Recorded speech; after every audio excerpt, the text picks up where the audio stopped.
नमस्कार दोस्तों, स्वागत है आप सभी का आपके अपने प्यारे मल्टीपर्पज़ चैनल परीक्षा निकेतन यूनिक जर्नी ऑफ डेस्टिनेशन में।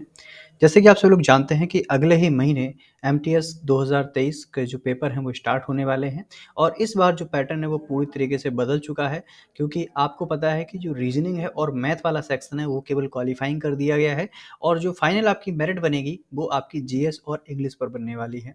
तो हमको इस बार जो फोकस करना पड़ेगा पूरी तरीके से जीएस और इंग्लिश पे करना पड़ेगा, क्योंकि इस बार से जो सेकंड पेपर आपका होता था रिटन वाला ऐसे और लेटर का, वो भी इस बार नहीं होने वाला है और जो पूरा तरीके से जो डिपेंड होने वाली जो फाइनल कट ऑफ बनेगी वो इंग्लिश और जीएस पे बनेगी। तो जिस भी कैंडिडेट के इंग्लिश और जीएस वाला जो पोर्शन है मजबूत होगा, ठीक है, वो डेफिनेटली इस एग्ज़ाम को आसानी से क्रैक कर पाएगा। तो अगर आप चाहते हैं कि आपका एग्ज़ाम भी क्रैक हो, तो आपको भी मेहनत करनी पड़ेगी सबसे ज़्यादा जीके और इंग्लिश में। और ये एसएससी का जो पैटर्न है, जो कि टीसीएस एग्ज़ाम कंडक्ट करा रही है, इसमें बहुत से क्वेश्चंस क्या होते हैं, रिपीट होते हैं। तो आप ये समझ के चलिए कि जब से आपके ऑनलाइन एग्ज़ाम स्टार्ट हुए हैं, तो वहाँ से लेकर के जो जीएस और इंग्लिश के क्वेश्चन अभी तक पूछे गए हैं, तो उसी को लेकर के एक नई सीरीज़ स्टार्ट हो रही है जिसका नाम है प्रीवियस ईयर सीरीज़, जहाँ पर स्पेशली इंग्लिश और जीएस के ही सेशन चलेंगे, आपको पूरे एक प्लेलिस्ट में मिल जाएगी। वहाँ पर 2017 से 2022 तक यहाँ पे थोड़ा मिस टाइप है। ये 2000 नहीं है, ये 2000 यहाँ पे 22, जो कि अभी रिसेंटली में जो एग्ज़ाम हुआ था पिछले साल, वहाँ तक आपको यहाँ पे क्या मिल जाएगा, देखने को मिल जाएगी। सारे क्वेश्चन पेपर हर शिफ्ट में जो प्रश्न पूछे गए वो भी आपको यहाँ पे देखने को मिल जाएँगे। ठीक है दोस्तों? तो आप लोग जुड़ जाइए पूरी तरीके से, क्योंकि जितनी अच्छी आप प्रैक्टिस करेंगे प्रीवियस ईयर की, तो आपका जो अ, पेपर होगा वो उतना ही अच्छा जाने वाला है। तो चलिए आज बात करते हैं 16 सितंबर 2017 से जो से पहली शिफ्ट थी, इसी दिन से आपके एमटीएस के ऑनलाइन एग्ज़ाम स्टार्ट हुए थे। तो वहाँ पर जो पहली शिफ्ट थी उसके जो क्वेश्चंस इंग्लिश में पूछे गए थे, उन 25 क्वेश्चन को हम यहाँ पे डिस्कस करने वाले हैं दोस्तों, ठीक है? तो बढ़ते हैं आपके अपने आज के पहले क्वेश्चन की तरफ। तो पहला क्वेश्चन आपके सामने क्या है? In the following question some part of the sentence may have errors, find out which part of the sentence has an error and select the appropriate option. If a sentence is free from error select no error. यानी आपके पास यहाँ पे 4 option दिए गए हैं और आपको इनमें से बताना है कि किस सेंटेंस में आपकी एरर है। तो क्या लिखा हुआ है? Saying this she storm out of the room leaving her bags behind. तो आप यहाँ पे ध्यान दीजिए, ये लिखा हुआ है सेइंग दिस, यानी कि यह कहकर। सेइंग दिस का मतलब क्या होता है? यह कहकर। तो अगर कोई व्यक्ति यह कहकर कोई काम करेगा तो वो जैसे हम लोग कहते हैं कि राम यह कहकर बाहर चला गया, ठीक है? मम्मी ने यह कहकर खाना बनाया। तो कोई भी जो उसके काम होगा वो किस टेंस में होगा? आपका पास्ट टेंस में होगा। तो यहाँ पे सेइंग दिस के बाद जो आपका सेंटेंस आना चाहिए वो आना चाहिए पास्ट में। लेकिन आप यहाँ पे देख सकते हैं, यहाँ पे लिखा है स्टॉर्म आउट, तो स्टॉर्म आउट ना हो करके यहाँ पे क्या होना चाहिए? स्टॉर्म्ड आउट होना चाहिए। तो ये आपको अंदाज लगाना पड़ेगा कि जब कोई काम कैसा हो, कोई चीज़ कहकर या कोई चीज़ कंप्लीट होकर के आगे का सेंटेंस या क्लॉज आपका जोड़ा जाए तो वो आपका पास्ट में बनेगा। तो इस आधार पर हम कह सकते हैं कि जो ऑप्शन सेकंड है वो आपका क्या हो जाएगा सही, क्योंकि एरर इसी वाले पार्ट में है। ठीक है दोस्तों? बढ़ते हैं क्वेश्चन नंबर 2 की तरफ। यहाँ पर भी सेम आपको क्या करना है, 4 ऑप्शन दिए गए हैं, उनमें से आपको एरर फाइंड आउट करनी है। क्या लिखा हुआ है? वी रिकमेंडेड दैट, हम यहाँ रिकमेंड करते हैं, you keep your advice to yourself. मतलब आप जो हमको सलाह दे रहे हैं वो आप अपने पास रखें। तो जहाँ तक आप देख पा रहे हैं यहाँ पे कोई भी ऐसी ग्रामेटिकल एरर आप नहीं देख पा रहे होंगे जो इस सेंटेंस को गलत करे, उसकी भी सेंस भी सही निकल रहा है। तो नो एरर, यानी कि फोर्थ ऑप्शन हमारा करेक्ट हो जाएगा। बढ़ते हैं क्वेश्चन नंबर 3 पर। आपको यहाँ पे फिल करना है, क्या लिखा हुआ है? द सीएम, सीएम मतलब chief minister, the CM flu the flooded areas. Flooded areas का मतलब होता है वो क्षेत्र जहाँ पर बाढ़ग्रस्त क्षेत्र है, इन अ हेलीकॉप्टर। आप ये देखो, जैसे मान लो ये बाढ़ग्रस्त क्षेत्र है, यहाँ पे पानी भरा हुआ है और ये आपका क्या है, ये हेलीकॉप्टर उड़ रहा है, ठीक है? अब यहाँ पर आपके जो सीएम है वो क्या कर रहे हैं, यहाँ का मुआयना कर रहे हैं। तो आपको बताओ कि क्या ये हेलीकॉप्टर इसको टच कर रहा है? नहीं कर रहा है। तो आपको यहाँ पे हिंदी मतलब ये निकल रहा है कि जो मुख्यमंत्री हैं, उन्होंने हेलीकॉप्टर से द्वारा फिर जो आपका जो बाढ़ग्रस्त क्षेत्र है वहाँ का क्या किया, दौरा किया, ठीक है? वहाँ को देखने गए, तो या वहाँ पर हेलीकॉप्टर उनका उड़ रहा है। तो पर का सेंस भले ही निकल रहा है, लेकिन आप जैसे जानते हैं अगर आपकी टचिंग पोजीशन हो, जैसे अगर मैं कह दूं कि किताब मेज पर रखी है तो क्या बोल देंगे? The book is on the table, क्या बोलेंगे? ऑन।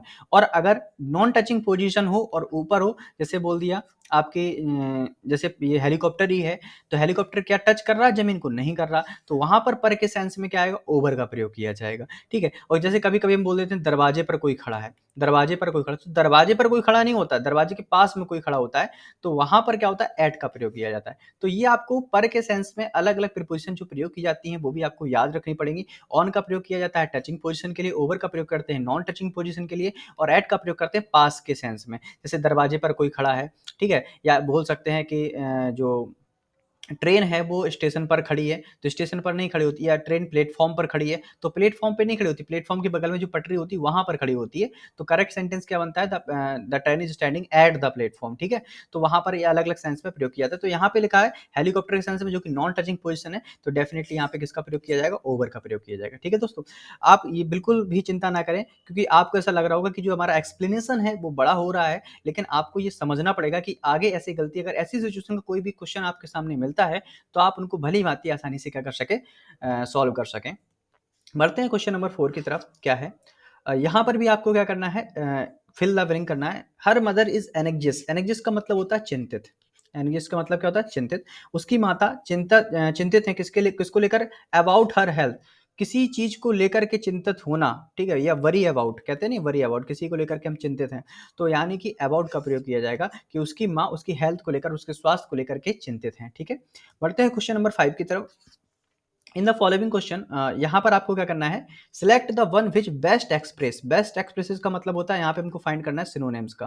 किसका प्रयोग करना है? सिनोनिम फाइंड करने हैं। द मीनिंग ऑफ द, अब यहाँ पे लिखा प्रिमिटिव, प्रिमिटिव का वैसे वास्तविक मतलब होता है प्राचीन। प्राचीन का मतलब होता है जो बहुत पहले हुआ हो, बिल्कुल स्टार्टिंग वाला पॉइंट, ठीक है? तो प्रेजेंट का मतलब होता है वर्तमान, यानी ये तो होगा नहीं। न्यू का मतलब होता है नया, ये भी नहीं होगा। मॉडर्न का मतलब होता है आधुनिक, यानी कि जो बिल्कुल नया नया, ये भी नहीं होगा। एक आपका बचा हुआ है बेसिक, क्या बचा हुआ है? बेसिक, मतलब जो स्टार्टिंग लेवल का हो, ठीक है? स्टार्टिंग, तो प्रिमिटिव मतलब स्टार्टिंग लेवल यानी प्राचीन, तो इसका सिनोनिम्स होगा ऑप्शन सी, क्या हो जाएगा? बेसिक, वो करेक्ट हो जाएगा, ठीक है दोस्तों? बढ़ते हैं क्वेश्चन नंबर 6 की ओर, क्या है? आपको यहाँ पर भी बेस्ट एक्सप्रेसेस यानी सिनोनिम फाइंड करने हैं। यहाँ पे लिखा हुआ है डेफिनिट। डेफिनिट का मतलब क्या होता है? जो पूर्ण तरीके से आपका क्या हो? कंप्लीट हो। डेफिनिट कहते हैं डेफिनिट शेप में होना चाहिए, कंप्लीट शेप में होना चाहिए। तो यानी ऑप्शन 1 ही हमारा क्या हो जाएगा? करेक्ट हो जाएगा। इनएग्जैक्ट, जो एग्जैक्ट नहीं हो। अनक्लियर, अनक्लियर का मतलब होता है स्पष्ट ना होना। वैग्यू, वैग्यू का मतलब भी होता है अनक्लियर। तो ये दोनों सिनोनिम हो जाएंगे, ठीक है? लेकिन इसमें डेफिनिट का सिनोनिम पूछा था कंप्लीट के सेंस में, ऑप्शन 1 हमारा करेक्ट हो जाएगा। बढ़ते हैं क्वेश्चन नंबर 7 की ओर। यहाँ पर भी पूछा गया बेस्ट एक्सप्रेस, यानी कि कितने सारे देखो सिनोनिम पूछे गए थे जो आपका 16 सितंबर 2017 को पेपर हुआ था, ठीक है?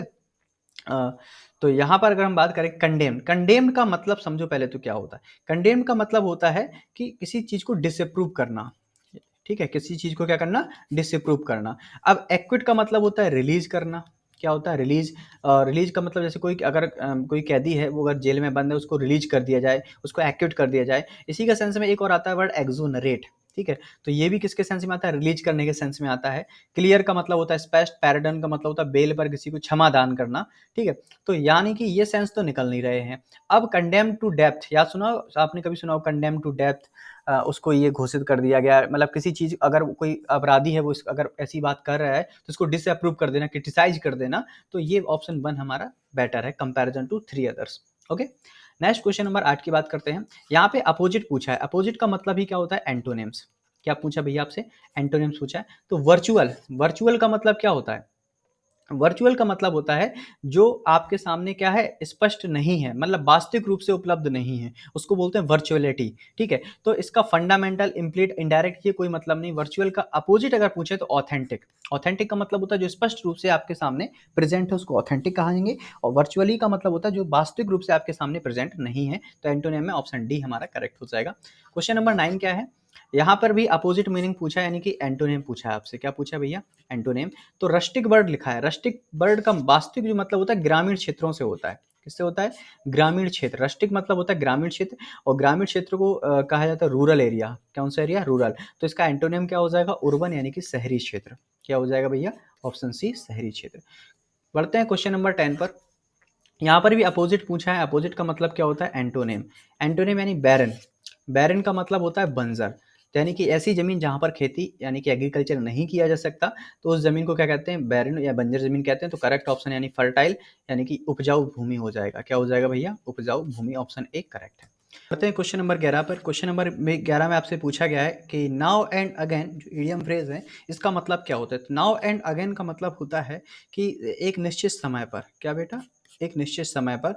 तो निश्चित समय का मतलब होता है कि ओकेशनली। तो ऑप्शन जो 1 है हमारा क्या हो जाएगा, करेक्ट हो जाएगा। ठीक है, बढ़ते हैं नेक्स्ट क्वेश्चन नंबर 12 पर। क्वेश्चन नंबर 12 है क्या आपके सामने। यहाँ पर आपको क्या करना है, जो ब्रैकेट में दिया है इसको इम्प्रूव करना है। These recipes are delicious, these recipes जो दी गई हैं are delicious, overtly popular and so easy to prepare. और मतलब कि ये रेसिपी काफ़ी डिलीशियस हैं और पॉपुलर हैं एक बड़े क्षेत्र में, एक ऐसे एरिया में, और इसीलिए इनको बनाना क्या है, आसान है। तो ओवरटली का प्रयोग नहीं किया था। जब कोई चीज़ किसी बड़े क्षेत्र में पॉपुलर है, ठीक है, तो बड़े क्षेत्र में कोई चीज़ अगर पॉपुलर होती है तो उसके लिए प्रयोग किया जाता है वाइडली। किसका प्रयोग करते हैं, वाइडली का प्रयोग करते हैं। तो ऑप्शन ए हमारा क्या हो जाएगा, करेक्ट हो जाएगा। बढ़ते हैं नेक्स्ट क्वेश्चन नंबर 13 पर। क्या है, इम्प्रूव द ब्रैकेट में जो आपका है उसको इम्प्रूव करना है। इन द आफ्टर मैथ, मतलब कि एक सिचुएशन के बाद, you will have a litmus, और यहाँ पे ब्रैकेट में लिखा है effect for all the people you no. तो लिटमस, देखो लिटमस एक क्या होता है, एक ऐसा पदार्थ होता है, एक ऐसा पेपर भी होता है जिसके माध्यम से आप एसिड और बेस का पता लगाते हैं। ठीक है दोस्तों, लेकिन यहाँ पर आपको अर्थ का मतलब समझना पड़ेगा कि यहाँ पे लिटमस की बात हो रही। तो लिटमस, देखो पहला ऑप्शन आपको पेपर दिया गया है, तो लेकिन आप अर्थ समझेंगे तो यहाँ पे लिटमस पेपर का कोई मतलब ही नहीं निकल रहा है। ठीक है, तो यहाँ पे लिटमस इफेक्ट भी होता है, लिटमस टेस्ट भी होता है। तो लिटमस टेस्ट करके दिखाने उसकी बात हो रही है। तो ऑप्शन सी हमारा करेक्ट हो जाएगा, क्योंकि लिटमस पेपर सभी लोगों ने पढ़ा है। तो अक्सर लोग क्या करेंगे, पहले को ही आंसर टिक कर देंगे, जो कि क्या हो जाएगा, गलत हो जाएगा। इन द आफ्टर मैथ, मतलब कि इस परिस्थिति के बाद, you will have a litmus test for all the people you know. जितने लोगों को आप जानते हैं उनका आप लिटमस टेस्ट ले सकते हैं, लिटमस टेस्ट उनको दिखा सकते हैं। ठीक है दोस्तों, बढ़ते हैं नेक्स्ट क्वेश्चन नंबर 14 पर। क्या है, इन द फॉलोइंग क्वेश्चन, यहाँ पर 4 अल्टरनेट दिए गए हैं। Which is the best substitute of the given phrases, right और advantage available to a person. किसी व्यक्ति को जो एक्स्ट्रा अधिकार दिए जाते हैं उनको बोलते हैं विशेष अधिकार। क्या बोलते हैं, हिंदी में बोलते हैं विशेषाधिकार। तो जो एक्स्ट्रा विशेषाधिकार मिलते हैं उनको, इसका इंग्लिश वर्ड होता है प्रिविलेज। तो ऑप्शन डी हमारा क्या हो जाएगा, करेक्ट हो जाएगा। क्वेश्चन नंबर 15 क्या है, यहां पर भी आपको बताना है, return the same sort of attack. Return the same sort of attack, same sort of attack का मतलब होता है पुनः अटैक करना, यानी कि दोबारा अटैक करना। ठीक है, और दोबारा अटैक करने के लिए एक सबसे फेमस वर्ड है रिटेलिएट। री से ही आप अंदाजा लगा सकते हैं रिटेलिएट। तो ऑप्शन सी हमारा करेक्ट हो जाएगा। पढ़ते हैं क्वेश्चन नंबर 16 पर। In the following question a word has been written in 4 different ways which only one is correctly spelled, select the correctly spelled word. यहाँ पे 4 ऑप्शन दिए गए हैं, इनमें से आपको करेक्टली जो स्पेल्ड है उसकी स्पेलिंग जिसकी सही है वो आपको बताना होगा। तो यहाँ पे से लिखा हुआ है डेफिनिट, लिखा हुआ है डेफिनेट, लिखा हुआ है DIFANAT लिखा हुआ है, तो DEFINIAT लिखा हुआ है। तो ये मीनिंग नहीं होती, करेक्ट क्या होती, डेफिनेट होती है, DEFINITE। ठीक है, तो ऑप्शन 1 हमारा करेक्ट हो जाएगा। क्वेश्चन नंबर 17 क्या है हमारे सामने, यहाँ पर आपको बताना है, यहाँ पर भी करेक्टली स्पेलिंग फाइंड करनी है। तो गैजेट, तो GAZETTE, तो ऑप्शन जो बी है हमारा सही हो जाएगा। तो ये कुछ ऐसी मीनिंग जो बीच बीच में आपकी प्रीवियस में पूछी गई हैं, इनको आप नोट भी कर सकते हैं और समय समय पर इनको रिकॉल करते रहें, क्योंकि आपका जो इस साल का जो पैटर्न बनेगा वो इन्हीं प्रीवियस क्वेश्चन में से फंसने वाला है अधिकतर मोस्टली। ठीक है, बढ़ते हैं नेक्स्ट क्वेश्चन नंबर 18 पर। आपको यहाँ पे आपको रीअरेंज करना है, ये पैराजम्बलिंग दी गई है। हैवी मेटल्स, हैवी मेटल्स से स्टार्टिंग होगा आपका सेंटेंस, तो एज अ सब्जेक्ट ये काम कर रहा है। और सब्जेक्ट के बाद जैसे कि आप जानते हैं कि कोई ना कोई क्या आती है, वर्ब आती है। तो हैविंग मेटल्स, ठीक है। अब यहाँ पर आप देखेंगे क्या लिखा, इन मैनी एप्लीकेशन, यानी ये तो आएगा नहीं। आर टुडे बीइंग और रिप्लेस्ड बाय पॉलीमर्स। तो आपको जैसे मैंने आपको बताया है कि हैविंग मेटल सब्जेक्ट है, सब्जेक्ट का कोई वर्ब आएगी, तो यहाँ पे हेल्पिंग वर्ब देख रहे हैं क्या है, आर। तो having metals are today being replaced, being के बाद वर्ब की थर्ड फॉर्म, यानी कि आप देख रहे हैं सबसे पहले क्यू आएगा, फिर आएगा लास्ट में क्या होता है पी। तो QRP ऑप्शन सेकंड हमारा सही हो जाएगा। बढ़ते हैं क्वेश्चन नंबर 19 पर। क्या है क्वेश्चन नंबर 19, यहाँ पर भी आपको पैराजम्बल करना है। वन शुड, तो वन शुड यानी कि वन आपका सब्जेक्ट है, शुड आपकी हेल्पिंग वर्ब है। अब इसके बाद क्या आनी चाहिए, वर्ब आनी चाहिए। तो one should learn how to think calmly and clearly. तो पहले आर आएगा, फिर पी आएगा, फिर क्या आएगा, क्यू आएगा। तो ऑप्शन डी हमारा करेक्ट हो जाएगा। बढ़ते हैं क्वेश्चन नंबर 20 पर। मुझे ऐसा लगता है कोई क्वेश्चन छूट गया है, कोई बात नहीं, बाद में देख लेंगे उसको। अब यहाँ पर आपके सामने एक पैसेज दिया गया है, उस पैसेज के अकॉर्डिंग आपको यहाँ पे फिल करना है। तो देखते हैं क्या है, बहुत ही सिंपल पैसेज है। माई फादर इज एन और ब्रैकेट में लिखा हुआ पर्सन इन माय लाइफ और आपके सामने 4 ऑप्शन दिए गए, आइडियल पर्सन है, आइडल पर्सन है, आइडल पर्सन है या इडियट। ये तो गलत ही हो जाएगा, इडियट हो ही नहीं सकते किसी के फादर। ठीक है, अब यहाँ पर आपके सामने जो 4 ऑप्शन दिए गए हैं, इनका आपको पहले तो मतलब पता होना चाहिए। जो पहला आइडियल है, इसका मतलब होता है परफेक्ट। जो आइडियल है IDEAL, इसका मतलब होता है परफेक्ट। और दूसरा दिया गया जो IIDLE, इसका मतलब होता है खाली। कोई व्यक्ति क्या है, खाली बैठा हुआ है, जो बिजी नहीं है, यानी सीधा सीधा बोल सकते हैं not busy person is called IDLE। ठीक है, और जो आइडल होता है, ये होता है इंस्पिरेशन, जैसे कहते हैं इंस्पिरेशन, PRATION। ठीक है, जैसे बोलते हैं APJ अब्दुल कलाम हमारे आइडल हैं, हमारे इंस्पिरेशन है, तो उस सेंस में आता है। तो मेरे जो फादर हैं वो मेरे लिए परफेक्ट है, तो बेस्ट आइडियल है एंड आइडियल है, तो ऑप्शन ए हमारा क्या हो जाएगा, करेक्ट हो जाएगा। अगले बढ़ते हैं, नेक्स्ट क्वेश्चन नंबर 2 क्या है, ही इज माई रियल एक्टर, तो हो नहीं सकता, प्लेयर हो नहीं सकता, जीरो हो नहीं सकता, hero, he is my real hero, option C. आप देखकर ही बता सकते हैं क्या आंसर करेक्ट होगा। नेक्स्ट क्वेश्चन देखेंगे, he is the boss of my family, he is the leader of my family, he is the knight, तो डेफिनेटली आप अंदाजा लगाएं, he is the leader of my family, क्योंकि पूरी फैमिली को क्या करते हैं, लीड करने का काम करते हैं, तो ऑप्शन सेकंड हमारा क्या हो जाएगा, करेक्ट हो जाएगा। बढ़ते हैं नेक्स्ट क्वेश्चन नंबर 24 पर। क्या लिखा हुआ है, आगे देखेंगे यहाँ पर, ही is the leader of my family, यहाँ पे तो आपका लीडर आ जाएगा। ठीक है, एंड गिफ्ट्स, और क्या देते हैं, इंस्ट्रक्शंस देते हैं, एडवाइस देते हैं, कमेंट्स देते हैं या फिर जोक्स देते हैं, तो डेफिनेटली जब लीडर हैं तो लीडर क्या करते हैं, सलाह देने का कार्य करते हैं, तो एडवाइस देंगे, तो ऑप्शन बी हमारा क्या हो जाएगा, करेक्ट।